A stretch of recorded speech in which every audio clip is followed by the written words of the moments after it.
This Steve Jones Show podcast is now loading. The Steve Jones Show podcast is presented by Sunbury Motor Company, Purdy Insurance, Brewers Outlet, and NIL Game Changers.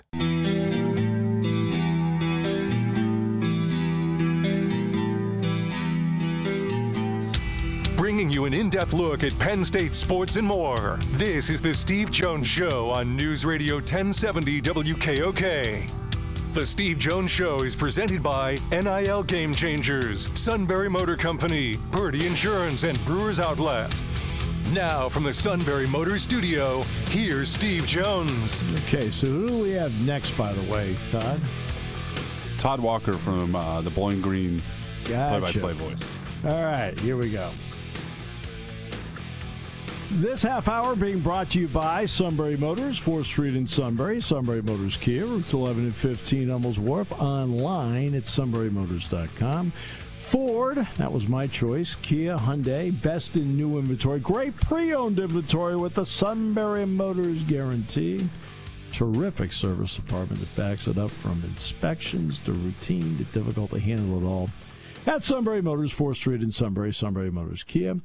Routes 11 and 15 in Hummels Wharf and online at sunburymotors.com. And let's bring in Todd Walker, the outstanding play-by-play voice of Bowling Green football. Todd, first of all, welcome. It's a pleasure to have you. Steve, it's great to join you this afternoon. Looking forward to talking some football here and coming to State College on Saturday. So let's talk about Connor Bazelak, who comes in. Tom Allen knows him well because he played at Indiana, Missouri before that. What has his veteran presence meant to Bowling Green? Well, you know, it's a different feel this year for him because last year he was the new guy, and I'm not quite sure he ever was fully the leader of the team. This year it's different. He's had the entire offseason, and he's bonded with the team much better with all of that time to do so. And he also had to rehab an injury that he had surgery on. And I think he earned the players' respect last year with his toughness. The second half of the year, he was considerably injured. We knew he was going to have surgery, but he kept playing. There were times where he was, unfortunately, just unable to finish games, and it cost Bowling Green. Frankly, I say it cost them a couple of wins. The Toledo game, almost assuredly, we were dominating them when he played. And then in the bowl game against Minnesota, when he was able to go, the team was flowing very well. So I think it's been beneficial for both of them. He's gained, I think, some maturity. And for the team, they've got a high-level quarterback who's now healthy and they're ready to lead them to, some places they've not been in going on a decade now. Well, he's not the only quarterback. Anderson, the backup, who's been used in certain situations in the opening game. What does his speed mean to how Bowling Green plays offense, especially in the red zone?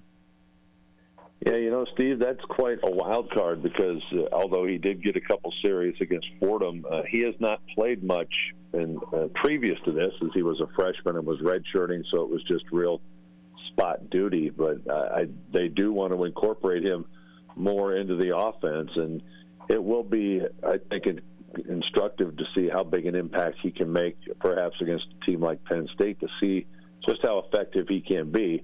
I'm sure when he comes in the game, people are not going to respect the throwing game. He's not proved it, but they can see he can run. So, but he's definitely that type of quarterback. They hope to build around him. He's obviously the heir apparent, but he's got that type of running ability that would add a dimension to the offense that it really has not had and doesn't have with Connor Bazelak. He will run when it's warranted and smart to do so, like he did last week for a touchdown, but just to be a constant threat, he is not, and Lucian Anderson certainly is. Which then brings me to the running back, Terrion Stewart, had a big game, including a 73-yard run. When I'm watching the tape, Todd, love his feet. I mean, I'm talking like he makes these subtle moves, that his footwork is excellent. What have you seen in his growth and development? Well, I think the real key for him is he's so shifty and he's so powerful that he invites extra contact at times when it's really not needed to do that. I think as he's maturing as a runner, we're going to see that.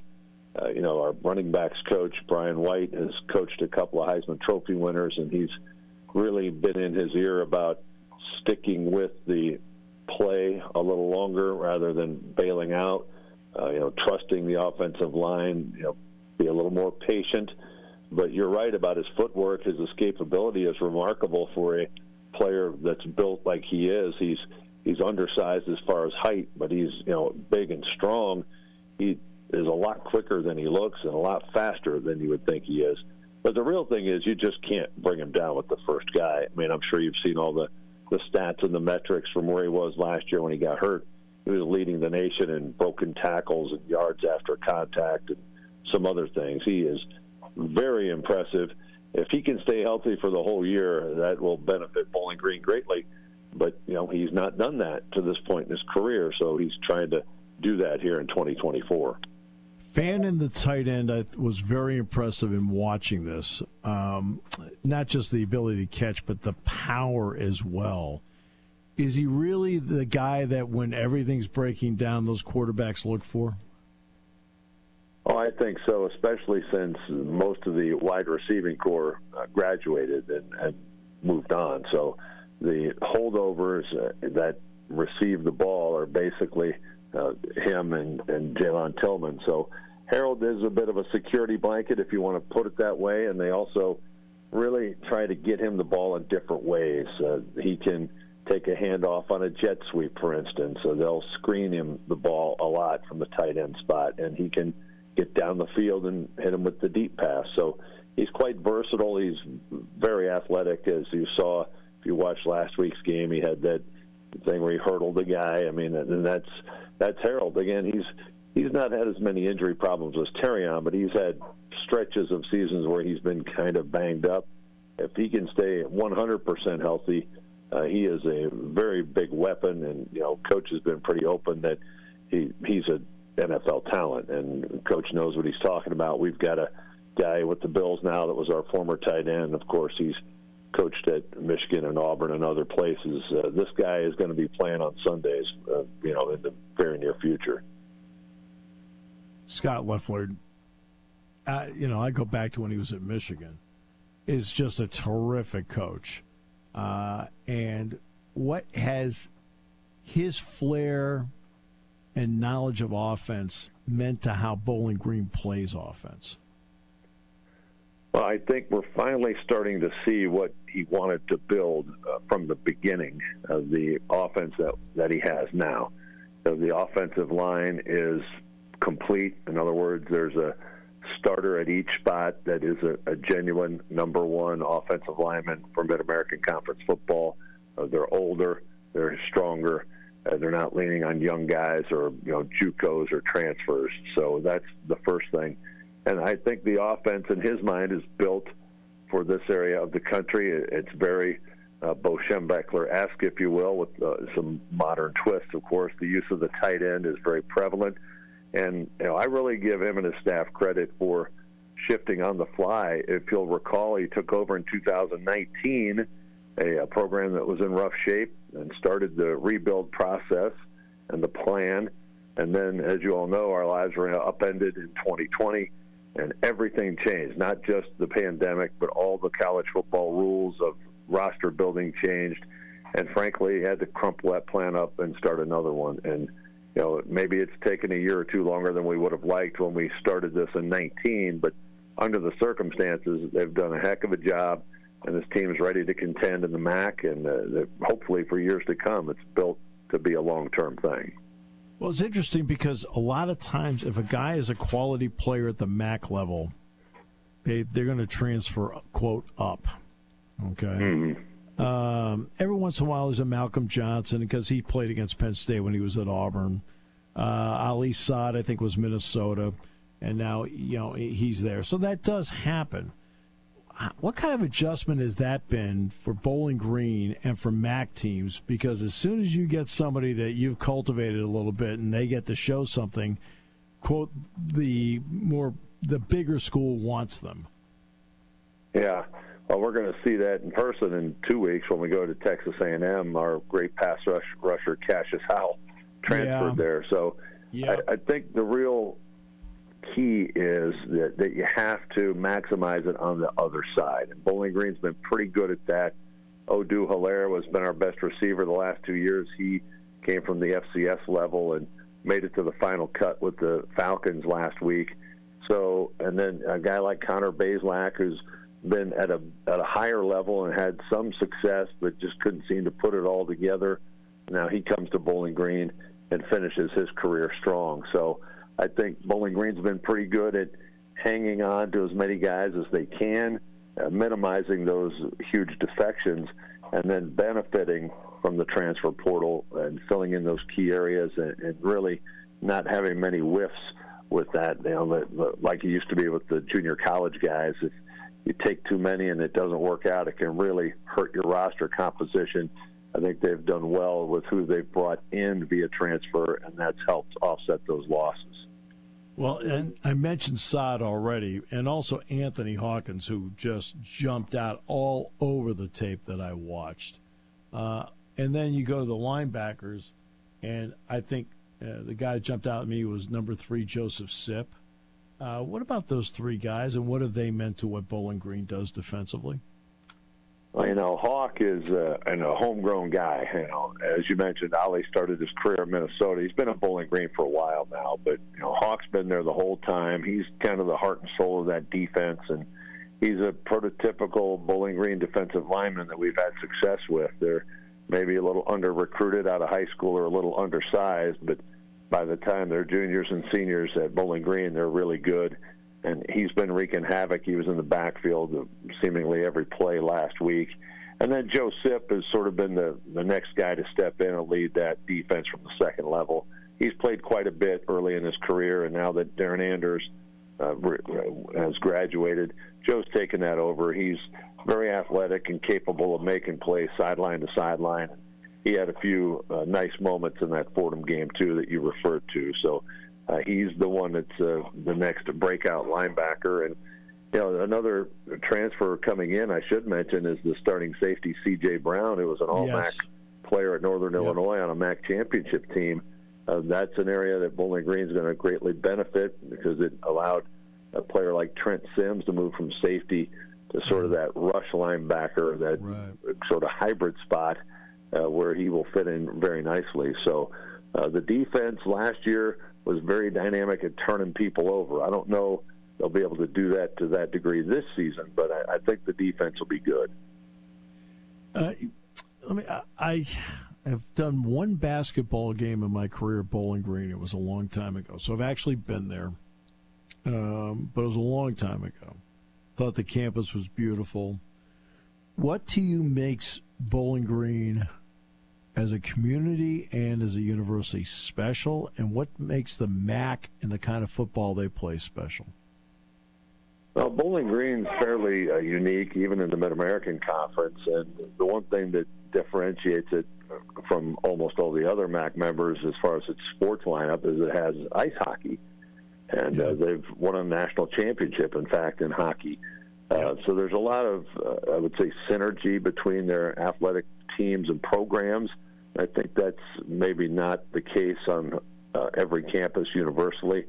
So I think that's what is really special about BG. And it's a college town, no question about it, but it's a university really hitting some high notes right now. They've had a lot of building the last few years with dorms and academic buildings and such, and the athletic facilities. Of course, the game that you broadcast, I'm sure, was in Anderson Arena. They've gotten a new basketball arena since then, and things are really on the upswing. And everybody that ever works at or goes to Bowling Green, it feels like it's part of them forever. And, there are a lot of universities that can say that, but BG is one of them, and I think all that feeds into it. There's going to be a lot of talk moving forward about the $23 million that the upper schools will have to pay starting next year. Is there concern at Bowling Green, Todd, that the MAC will still play but might be left behind because of the money that has to go into what other universities are paying? Oh, absolutely. I think there's a lot of angst amongst all the group of 5 schools about what's happening with that price tag you were just talking about, that the bigger numbers are at the bigger levels, but still everybody pays to one degree or another, and things are only getting more expensive as it pertains to being in Division I athletics. I think that the teams feel like there's still a place for them beside the Penn States and the Big Tens of the world, and I think there is too, but there's a lot of changes coming yet. I think we all know that, and you just try to stay ahead of the curve if you can, and try not to be too curmudgeonly like I tend to be. Why are we changing all this? I mean, this stuff's coming, and if you can get in front of it and get your boosters and your supporters on board with what's going to be happening, and hopefully steer them in the right direction and keep up with having good coaches and quality offerings, I think it can stay somewhat status quo as far as that symbiotic relationship. But there's no doubt there's a lot of worry, I think, at all levels of what exactly all this is going to mean. As you mentioned, you still have Texas A&M on the schedule, and eventually it's time for Maction. So what does a weekend like this mean, an opportunity like this mean to Bowling Green and Beaver Stadium? Yeah, the MAC schools are used to this sort of spotlight early in the season, and for Bowling Green, it's a chance in that noon window to get seen by a lot of people on Big Ten Network. And Big Ten fans, I think, are familiar with Bowling Green just because of the geography and the fact that BG plays Big Ten teams quite often. So there's also a pretty good Pennsylvania contingent of students and people that are at Bowling Green. So I've heard from some of them this week that are looking forward to going home, so to speak, if they're with the team or just going to travel as fans. So I think it's always a unique opportunity to take on somebody with the brand recognition of a Penn State and the Big Ten team. And BG's been pretty good over the years at maximizing the opportunity, not just for the exposure, but competitively. Over the years, there's been some taking them behind the woodshed beatings, but there's been some games where they've hung with them and maybe taken the L, but gotten better and represented themselves well. The game at Michigan last year, BG couldn't move the ball, but defensively they showed up well, and it portended a pretty strong season. Todd, an absolute pleasure. I'm really looking forward to seeing you on Saturday. Thanks a lot for your time.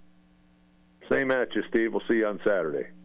Todd Walker, the outstanding play-by-play voice of Bowling Green football. We'll come back. Chris Raymond in the final half hour. This half hour being brought to you by our good friends at Sunbury Motors, 4th Street in Sunbury. Sunbury Motors Kia, routes 11 and 15 in Hummel's Wharf, and online at sunburymotors.com on News Radio 1070 WKOK. Hi, this is Season. For over 100 years, the Purdy Insurance Agency has been protecting families and businesses of the greater Susquehanna Valley and beyond. With the experience of our trained and knowledgeable staff, you can rest assured that your needs will be evaluated and met by some of the industry's best representatives.